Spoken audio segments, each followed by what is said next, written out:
आज हम बात करेंगे निफ्टी मेटल्स इंडेक्स की, जो हाल ही में सीएलएसए की रिपोर्ट के बाद तेजी से उभरा है।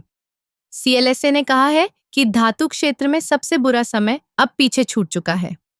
यह एक सकारात्मक संकेत है, खासकर उन निवेशकों के लिए जो धातु क्षेत्र में रुचि रखते हैं।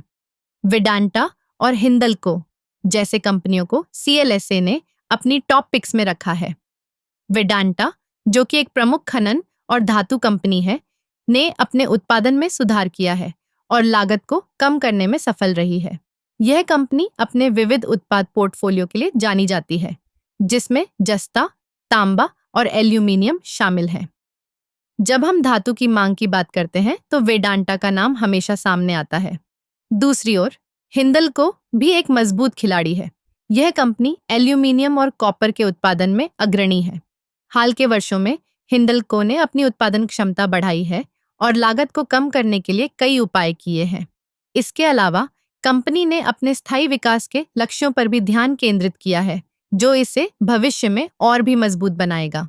निफ्टी मेटल्स इंडेक्स का यह उछाल केवल इन कंपनियों के लिए नहीं, बल्कि पूरे धातु क्षेत्र के लिए एक सकारात्मक संकेत है। जब बाजार में विश्वास बढ़ता है, तो निवेशकों का ध्यान भी इन कंपनियों की ओर आकर्षित होता है। सीएलएसए की रिपोर्ट ने यह स्पष्ट किया है कि धातु क्षेत्र में सुधार की संभावनाएं हैं और यह निवेशकों के लिए एक सुनहरा अवसर हो सकता है। इस समय वैश्विक धातु की मांग में भी वृद्धि हो रही है।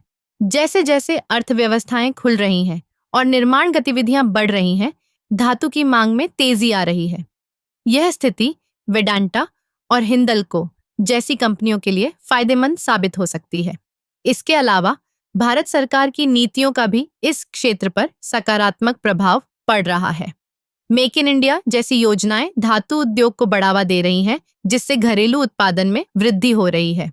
तो अगर आप धातु क्षेत्र में निवेश करने की सोच रहे हैं, तो वेदांता और हिंदल्को पर ध्यान देना एक अच्छा विकल्प हो सकता है।